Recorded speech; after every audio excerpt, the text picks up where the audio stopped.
Hi guys, what's up? It's Alex here. Today we are here with the start of my new series, Rewriting History. And today, the first challenge in this little series is trying to make Felipe Massa the world champion in 2008. So we're back on R Factor once again. And basically what needs to happen, there are only two people in this championship fight. Myself, I'm racing as Felipe Massa, and Lewis Hamilton. So what we need to do is win the race as Felipe Massa, and then we need Lewis Hamilton to finish 6th place or lower. So I put all on random grids, so you can see here I'm lucky, I'm starting in 2nd place, Hamilton's starting in 12th place, so that's given us a bit of hope here. But all you need to look out for, I need to finish first, Hamilton needs to finish 6th place or lower for us to complete this challenge here today. So 5 laps around Brazil, Sao Paulo, Interlagos, whatever you want to say. We've got a race on our hands here. We're starting in 2nd place and the lights are out and away we go here in Brazil. And Nelson Piquet at this random grid, he's on pole position. He's got him into the lead quite nicely down into turn 1. No, we're going to try and go for the move. No, we haven't quite got that move done. Not Felipe Massa, Nelson Piquet. How am I getting those mixed up? Nelson Piquet through, and oh, we make a slight mistake there. Kovalainen and Webber get through there.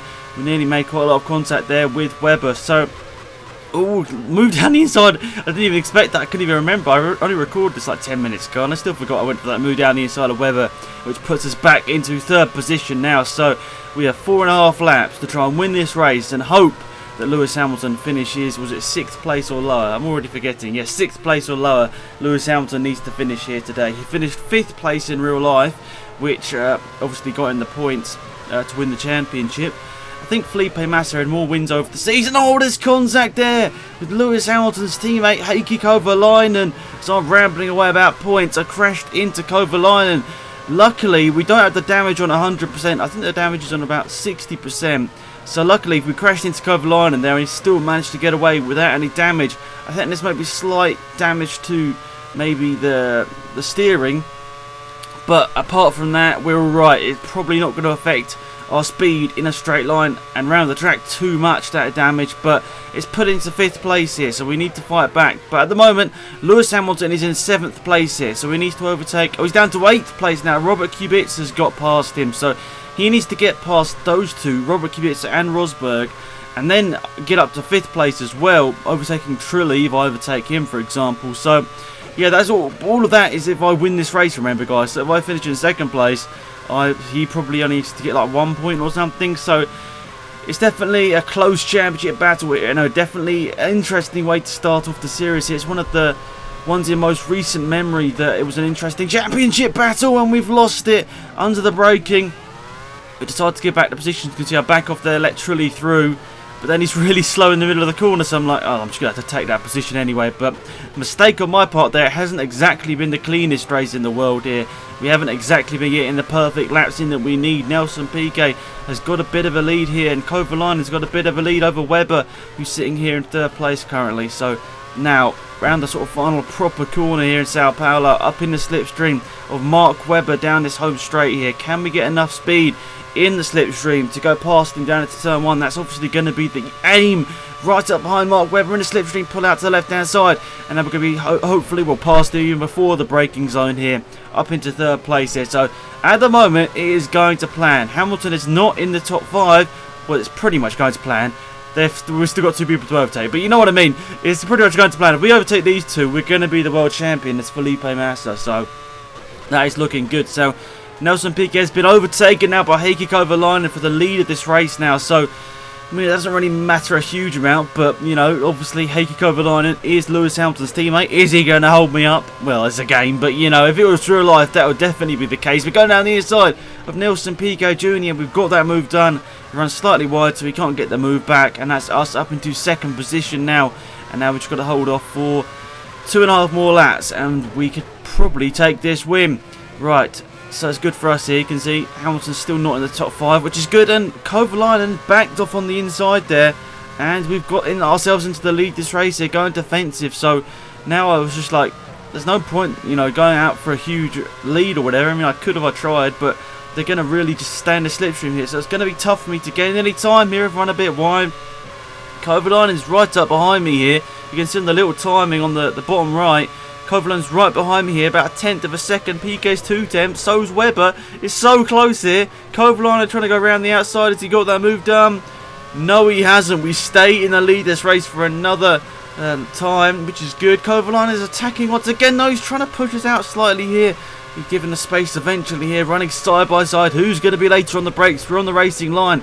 We're going to turn into the corner and get the position back. So it's a really, really close battle here. But all of this battling between these front four are really close. Trulli's a little bit back, but it's really enabling those guys to close in. That Hamilton group that he was in is closing in on us, which is not good. Because obviously, if Hamilton gets close, it's going to make it easier for him to overtake. But at the moment, he's not in the top 5. So if the race was to stop now, we are the champions as Felipe Massa. But we make a slight mistake here. We run a bit wide. But Heikki Kovalainen is not close enough to take the position. And we maintain a nice half a second advantage over him for now. So 1 lap to go here, and we can be the world champions as Felipe Massa. Obviously, in real life, it was a completely different situation. The conditions were crazy. Vettel was in his Toro Rosso that day, overtaking so many championship contenders. It was incredible. So, I should say championship contenders with like a couple of rounds to go. He was really on fire that day, Sebastian Vettel, in his Toro Rosso. Arguably his best drive in the Toro Rosso. Maybe, I don't know. Maybe the win. Maybe could have slightly edged it out. Anyway, oh, we made a mistake. It's the last lap of the race. I was just rambling on. Oh, there's a crash behind. Nelson Piquet's crashed. Right, we're going to have a look at the replay. We'll look at this. So I run wide. That gives Kovalainen the position. But then I cut back onto the track. I sort of take Piquet out. That's 100% my fault, that is. And Piquet's off for a spin. Hits, I don't know, was that Webber, I think that was. So that's all that from Piquet's point of view. Let's have a look at it from Hamilton's point of view here. A big crash in front here.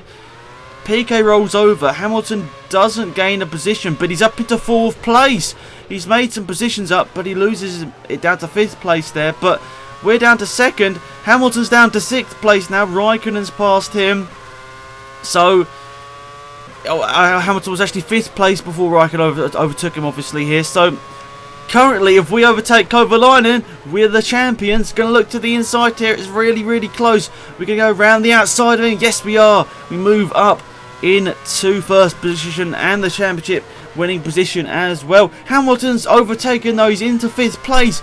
Pretty much like real life. He's overtaken one of the Toyotas, Jonna Trulli this time, into 5th place with a couple of corners to go. This is crazy, this. So really now we need Hamilton to lose a position down the straight, but he's right up behind Mark Webber. So he could actually be gaining a positions. Yes, he is. And at this point, I felt it's all over. We've had such a good race. Well, in terms of position, it hasn't been exactly the best driving in the world, but unfortunately, that was it. We didn't complete the first challenge in the series, which is slightly embarrassing. But there we are. We tried our best. Look, let me know, guys, in the comment section down below, any other challenges you'd like to see in this Rewriting History series. Basically, championship or vital races, which could go the other way, for example. So, you know, we did the 2007 Hamilton one in Extreme F1.